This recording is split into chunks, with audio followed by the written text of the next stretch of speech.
pihak Universitas Pendidikan Indonesia, tim dari Lesson Study, dan Bapak dan Ibu guru yang saya hormati sekarang ini sebagai guru model, teman-teman Ibu Yani dan observer, Bapak dan Ibu guru matematika dan IPA, serta moderator itu Bapak Tris yang terhormat.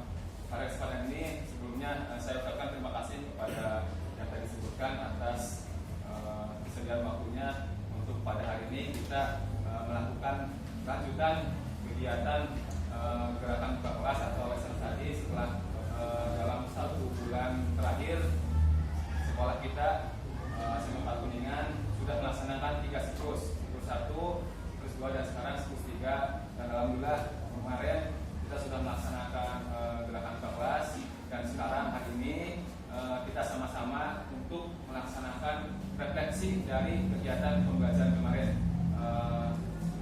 Itu mohon bantuannya dari pihak Persekopi untuk dapat membimbing pada kegiatan ini. Mungkin itu saja yang bisa saya sampaikan. Dilanjutkan mungkin kepada pihak dari Fasilitator Persekopi. Waktu dan tempat saya silakan. Assalamualaikum warahmatullahi wabarakatuh. Sebelumnya Pak Iwan, terima kasih banyak Ibu Bapak yang sudah hadir pada kesempatan refleksi ini. Hari ini kita akan melakukan refleksi kegiatan pembelajaran yang kemarin sudah dilaksanakan. Saya perlu bisa mengingatkan untuk kita semua bahwa kegiatan refleksi ini bertujuan untuk melihat aktivitas belajar siswa, sehingga nantinya kita satu tim besar akan membuat perencanaan untuk siklus 4, hal-hal apa saja yang akan kita perbaiki untuk membelajarkan siswa agar lebih baik lagi. Baik, sebelum kita mulai refleksi, saya ucapkan terima kasih banyak kepada Ibu Yani yang sudah membuka kelas dengan pembelajaran yang begitu hebatnya, begitu istimewa, dan saya mendapat banyak sekali pembelajaran saat open class kemarin.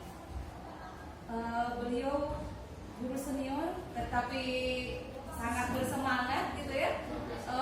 Contoh nyata profil guru yang memiliki karakteristik pembelajar sepanjang hayat. Mungkin ini untuk motivasi kita semua. Jadi walaupun sekarang kita merefleksi pembelajaran yang dibuka Ibu Yani, refleksinya bukan hanya untuk Ibu Yani dan untuk kelas Ibu Yani, tapi untuk kelas kita semua seperti itu. Mungkin kita berikan aplaus dulu untuk Ibu Yani. Nah sekarang mungkin giliran Ibu Yani yang akan mengutarakan dulu bagaimana kesan kemarin saat membuka kelas di siklus 3. Apakah ada kendala yang Ibu hadapi gitu ya? Apakah sudah sesuai yang direncanakan dengan yang teraplikasikan? Silakan. Assalamualaikum warahmatullahi wabarakatuh. Waalaikumsalam. Teman-teman sejawat yang saya hormati, kemudian dari UPI, saya mengucapkan terima kasih atas segala kehadirannya. Kemudian kemarin saya sudah melaksanakan open class. Mungkin dalam kesempatan ini saya mohon maaf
seperti itu.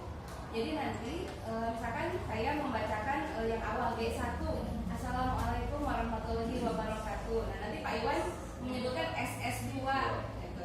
Sehingga nanti akan terbayang kemarin pembelajaran itu seperti apa. Mungkin bagaimana Bapak? Ya, bisa dimulai. Baik, mulai dari saya. Muter aja, muter gini, muter lagi sini. Semua membaca ya. Semangat ya. Kita belajar membaca dan nanti kita akan memaknai isi transkrip ini. Mulai dari saya ya. G1, Assalamualaikum warahmatullahi wabarakatuh. SS2, Waalaikumsalam warahmatullahi wabarakatuh. Terima kasih kepada Ibu Neng dan Ibu Irma dari Ibu Bandung. Terima kasih sudah hadir di tengah-tengah kita di SMP Negeri 4 Kuningan untuk melihat bagaimana cara pembelajaran IPA di kelas 8 ini. Anak-anakku sekalian, ini hari Ibu dosennya dan beliau ini sudah jauh-jauh ingin melihat bagaimana kegiatan belajar mengajar di sekolah kita. Jadi untuk itu silakan kalian untuk memulai pelajarannya. Baik Bu, akan saya mulai. Sebelum dimulai hari ini yang hadir siapa? SS4 Dewi sama Sodi. G5 berapa orang? SS6, 2. G7 kenapa? Sakit atau apa? SS8 sakit. S9 ada lagi. S10 Sodi. G2 siapa? SS12 Sodi. G13, ada lagi. S14 gak ada. G15, kita doakan semoga yang sakit cepat sembuh ya, yang bisa berkumpul lagi mengikuti kegiatan belajar mengajar. SS16, amin. G17 bagaimana keadaan keluarga di rumah? SS18 alhamdulillah sehat. G19 Ibu Bapak ya semuanya. SS20 alhamdulillah sehat. G21 baik. Gimana hari ini sudah siap untuk pembelajaran tentang IPA fisika? SS22 siap. G23 sebelum kita mulai Ibu akan tuliskan dulu materi yang akan kita pelajari ya, yaitu tentang pesawat sederhana. G24 ya, hari ini kita akan belajar tentang pesawat sederhana. Nah, sebelum kita ke pembelajaran pesawat sederhana, kalian harus mengetahui dulu apa tujuan pembelajaran hari ini. Yaitu kalian bisa menjelaskan jenis pesawat sederhana yaitu UAS. Kemudian yang kedua menjelaskan keuntungan mekanis. Jadi setelah kita belajar tentang UAS, mudah-mudahan kalian bisa menghitung bagaimana keuntungannya. Apakah beruntung atau istilahnya keuntungannya lebih besar atau lebih kecil kalau kita menggunakan UAS atau pesawat-pesawat sederhana. G25 ya baik. Mungkin kalian pernah di rumah disuruh misalnya membuka botol. Pernah enggak? Zona, nah. G27 pernah? Apa yang kalian gunakan? Pakai apa alatnya? Pakai apa namanya? Alatnya pembuka. SS28, pembuka tutup botol. G29 tahu membuka botol. SS30 tahu. G31 ini alatnya. Alatnya sangat sederhana tapi sangat bermanfaat. SS32. G33 coba bayangkan oleh kalian kalau tidak ada alat ini susah gak buka botol? SS34 susah. G35 alatnya sangat sederhana tapi manfaatnya sangat besar sehingga usaha yang dilakukan lebih besar. Nah, alat ini disebut dengan pesawat sederhana ya. Jadi apa itu pesawat sederhana? S36 alat sederhana yang digunakan manusia untuk mempermudah pekerjaan. G37 ya, jadi pesawat sederhana itu adalah alat yang dapat digunakan untuk mempermudah pekerjaan. SS38 daan. G39, alat sederhana tapi menguntungkan tidak. SS40 menguntungkan. G41, menguntungkan. Nah, itu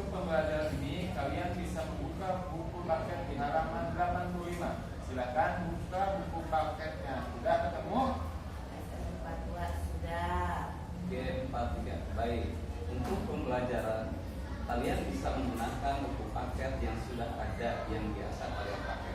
Nah, ibu juga punya video pembelajaran. Silahkan kalian perhatikan ya, hanya sebagai referensi atau tambahan. G44. Jadi, pesawat sederhana itu adalah alat yang dapat meringankan pekerjaan. Bisa dipahami? SS45 bisa.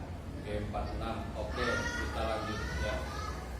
Oke, jadi untuk pesawat sederhana itu banyak ya tentunya ya yang digunakan. Pesawat sederhana itu ada tadi apa? G49 pengungkit ya ibu tuliskan yang termasuk pesawat sederhana.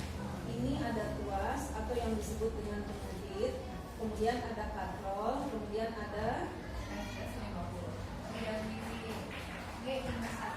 Bidang miring, kemudian ada SS52 roda berporos. ada roda berporos. Jadi ada 4 pesawat sederhana itu. Ini yang termasuk pesawat sederhana. SS54 kanan. G55. Nah, untuk kali ini Ibu akan membahas tentang tuas dan pengungkit ya. Kita lihat bagiannya yang lainnya. G56. Kalau ada yang penting silahkan, kalau mau catat ya silahkan catat kalau ada yang penting ya. Ya, kita perhatikan dulu ya. Ibu ulangi, barangkali kalian tadi terlalu cepat. Nah, ibu akan menjelaskan lebih jelas lagi. Jadi pesawat sederhana itu dikelompokkan ada 4: tuas, katrol, bidang miring, dan roda berporos. Nah, kita lihat satu persatu dulu ya. Boleh ibu hapus papan tulisnya. SS57 boleh.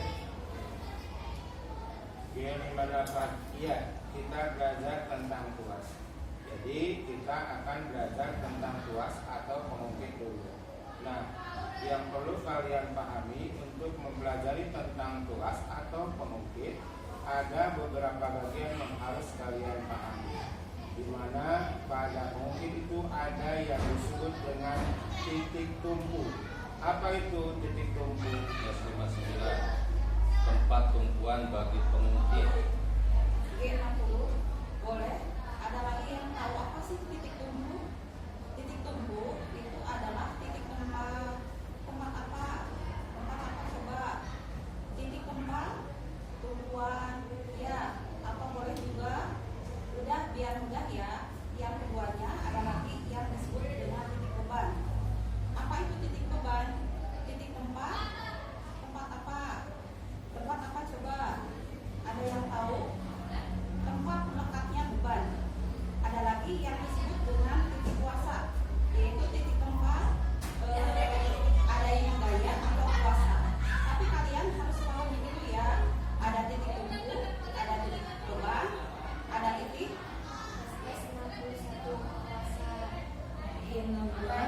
Kalau kita lihat berdasarkan letak titik tumpunya, tuas itu dibedakan ada 3. Kita lihat ada 3 macam. Apa saja? Nah, silakan kalian lihat video ini. G63. Nah, lihat ada 3 ya. Baik, itu jelaskan lagi ya. Barangkali tadi terlalu cepat juga ya.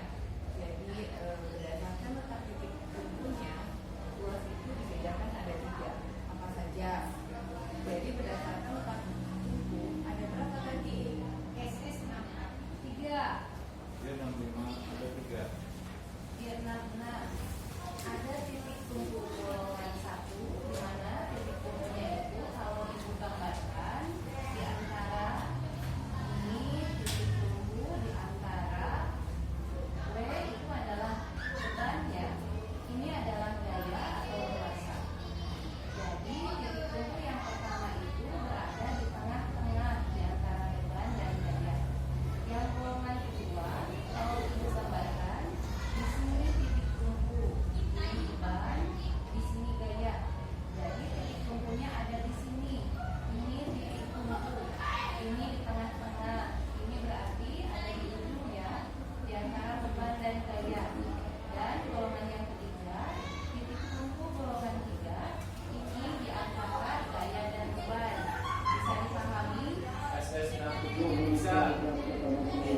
Pak.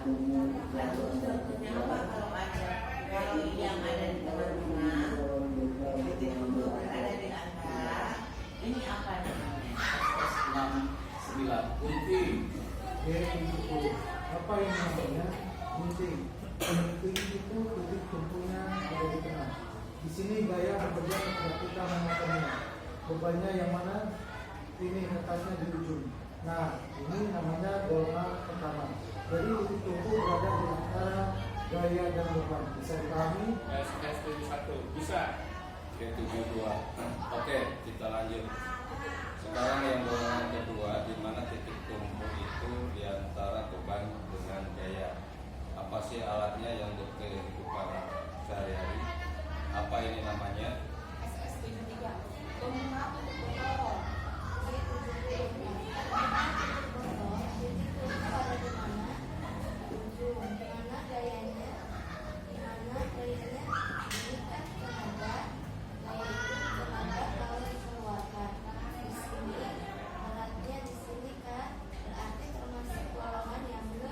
SS75 2 G76 bisa dipahami.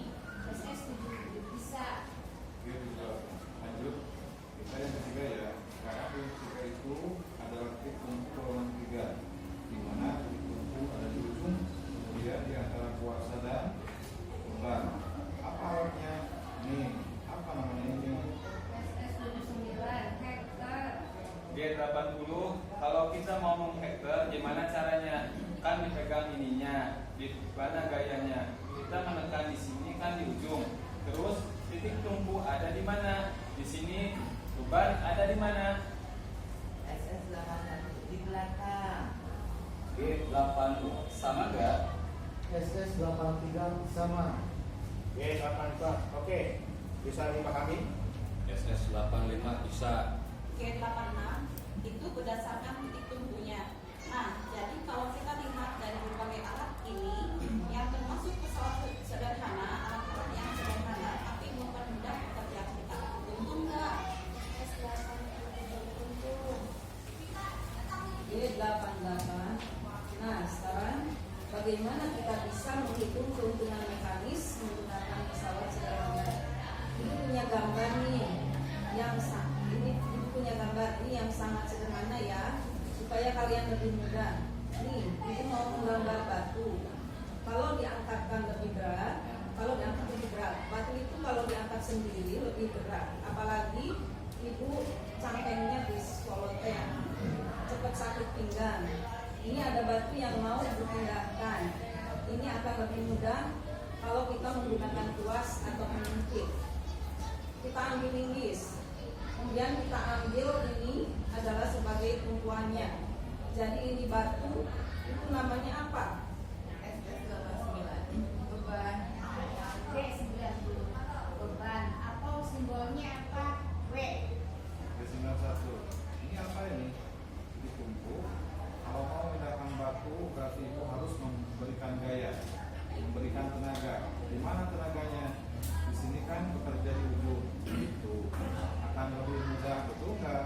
SS92 betul. G93. Nah, ini beban, ini titik tumpu, ini gaya. Sekarang kalian perhatikan, antara titik tumpu ke beban ini kan ada jarak. Ini disebutnya lengan beban. Satunya lengan, L-nya lengan dan W-nya beban. Jadi lengan beban itu apa? Jarak antara titik tumpu ke beban. Oke, bisa dipahami? SS94 bisa. G95. Nah, sekarang bagaimana kalau dari titik tumpu ke gaya? Ada juga di sini punya tangan, namanya apa? SS96 lengan kuasa. G97 lengan gaya atau ada yang menyebutnya dengan lengan kuas sama saja. G98 bisa dipahami. SS99 bisa. G100. Sekarang bagaimana kalau mau diangkat supaya seimbang? Kalau seimbang itu kan kiri kanannya harus sama ya. Ini sebelah. Kalau kalian duduk di sana, ini sebelah apa? SS101 kanan, G102